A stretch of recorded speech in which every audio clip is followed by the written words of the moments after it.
Good morning. Today is on March 1st, and we're gonna talk about quadratic function and data. It's very, very easy. It's basically all happens in the calculator. So I'm just gonna briefly explain that. So what's the quadratic function again? It's y equal a x squared plus b x plus c. So a, b, and c are numbers.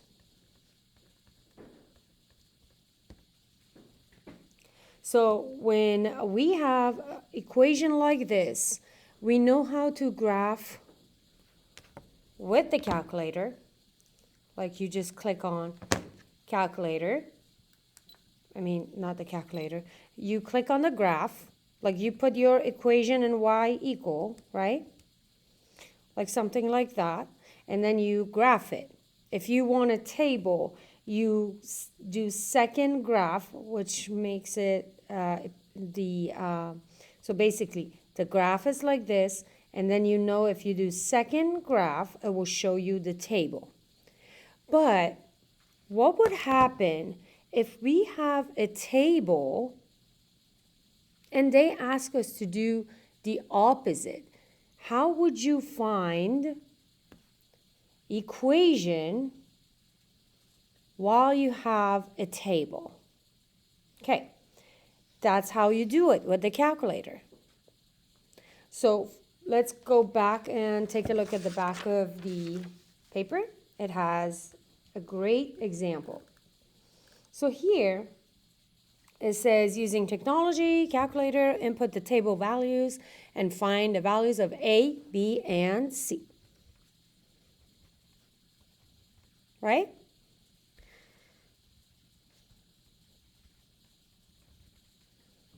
Perfect.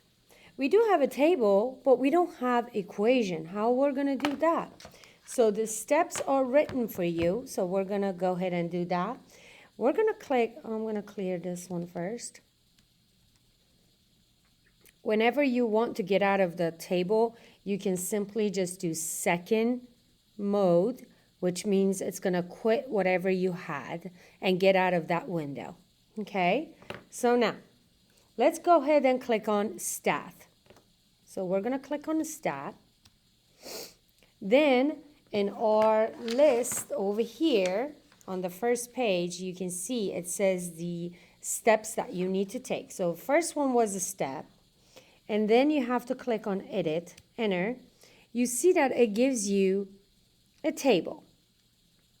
I already put it down, so the table is already set up. You can see it's 1, 3, 5, 7, and 9. So I put 1, 3, 5, 7, and 9.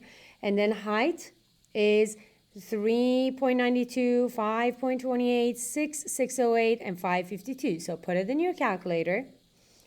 So the way that you put it is like you enter the number and then click enter, okay? If you already have something in your table, you can just simply delete it with the delete button and then enter all these data.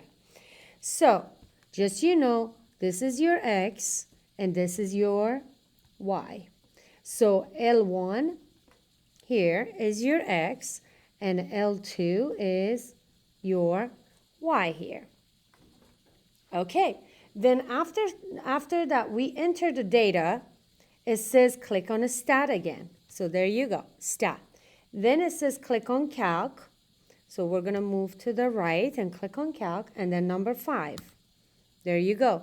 Then it says enter all the way down. So we're going to enter all the way down till we see these numbers. Yoo-hoo! It says y equals ax squared plus bx plus c. And it gives you your A, your B, and your C. How lucky you guys or your generation is, because in our time, we didn't have a calculator. So we had to do everything by hand, and it will almost take us like 15 to 20 minutes to find that A, B, or C. So lucky you guys. So now our A is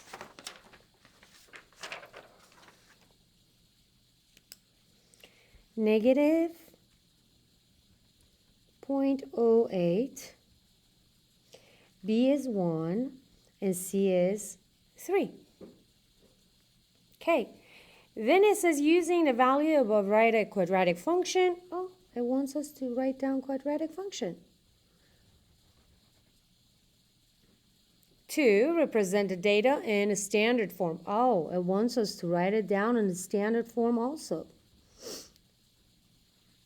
Because quadratic function has the vertex form or standard form, right?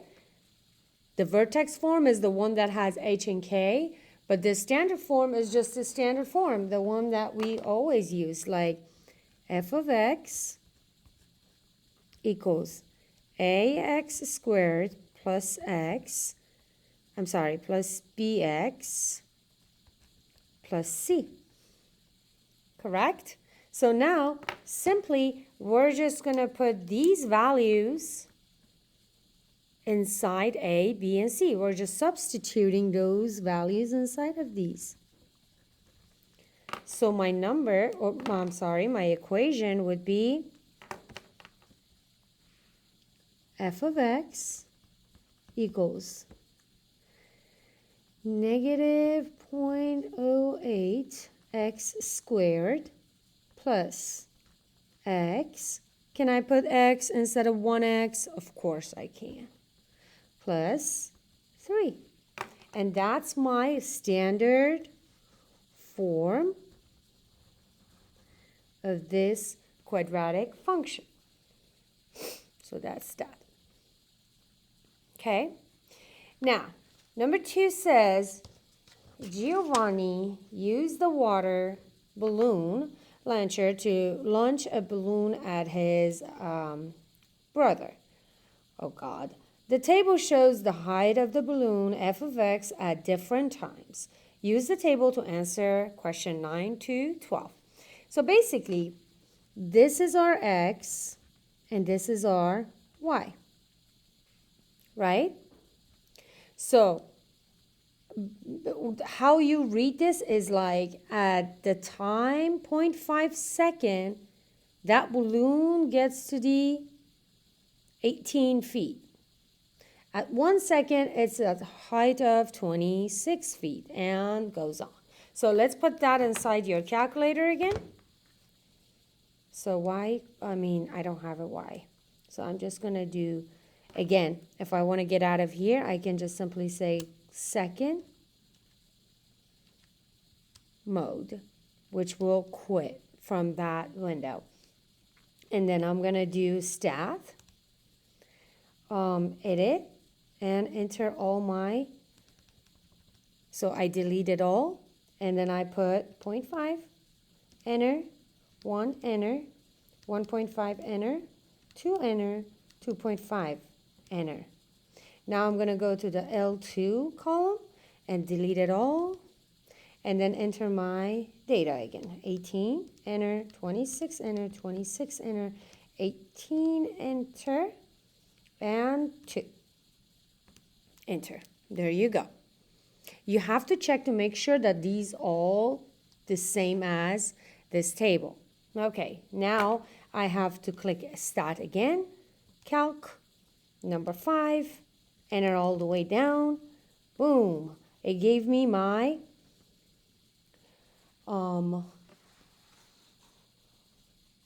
okay, something is not right. Why it gave me that?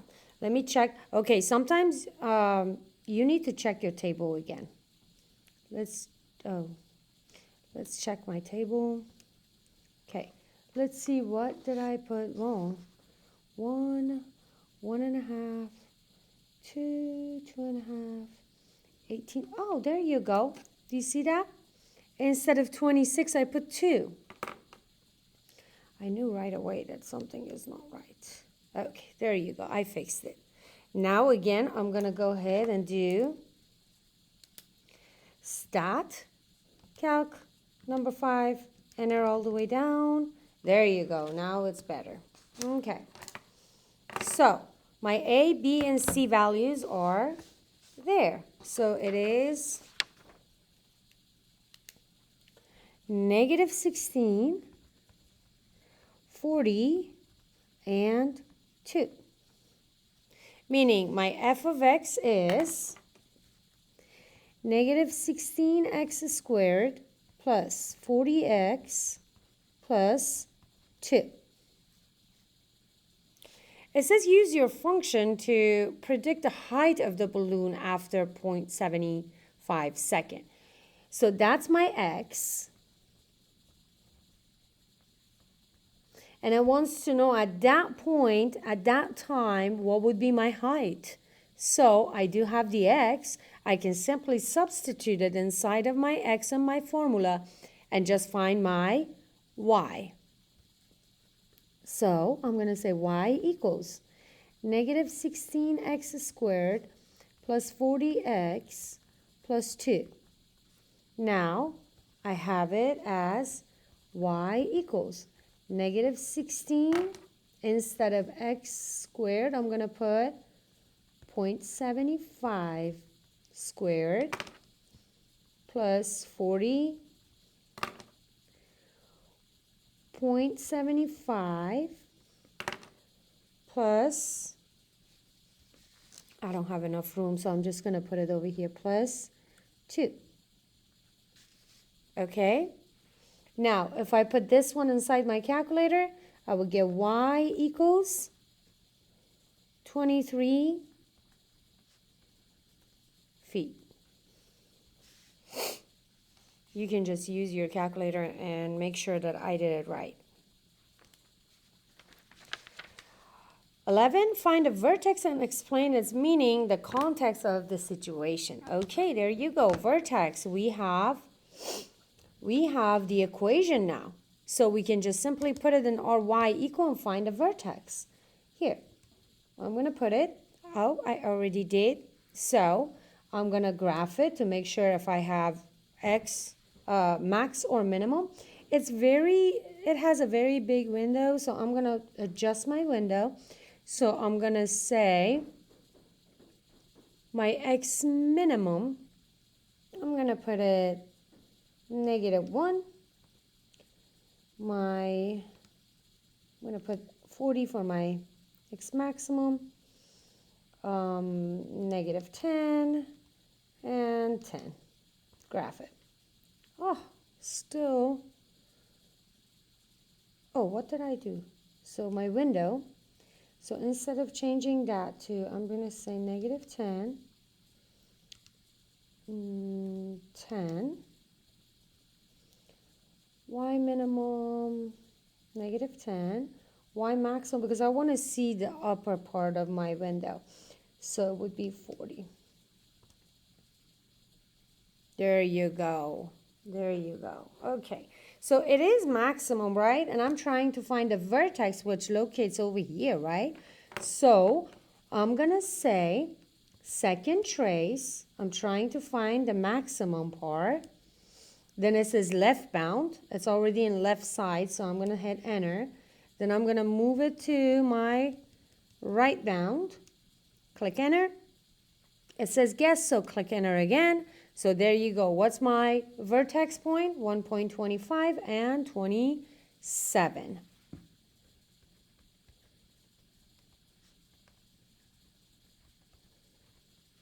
Meaning at 1.25 second, it will reach the highest height or feet that is possible. So the balloon goes all the way up. That's the highest part that it can reach, which is the vertex, which is at 27 in RY, and then it starts going down.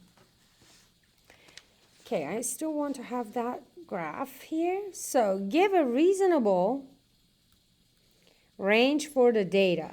Okay, so the range is the y-axis, right? So I'm going to draw a graph here, a little graph.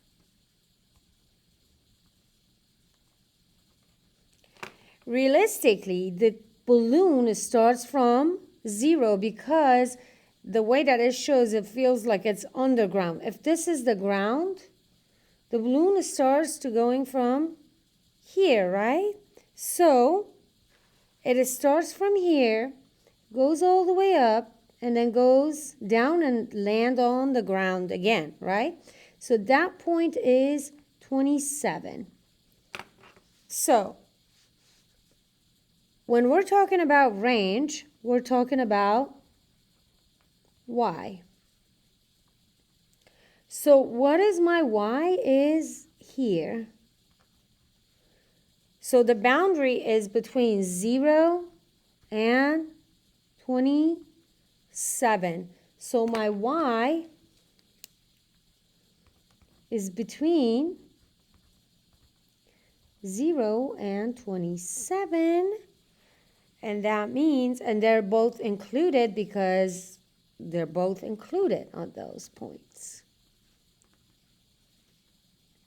So that would be our range. Okay, and what is the domain? I don't know here. I just have to, the domain is from 0.5 to 2.5. So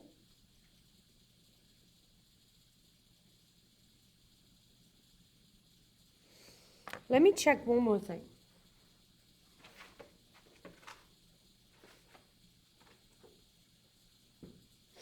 Yeah, so my domain starts from here and then goes all the way down here, which in my case is 2.5. So I can say 0 to 2.5. Well, actually, I'm not sure about the domain, so we better not talk about the domain because it didn't give me any information about domain. Okay, and we're not going to worry about that part right now. Okay. Perfect. So that's for today's, and most of you were on track when we were talking about this. So I hope that you guys would listen to it, and if you had any question, please come to the class and ask any question that you have. Well, you have a great weekend. Have a good day. Bye-bye.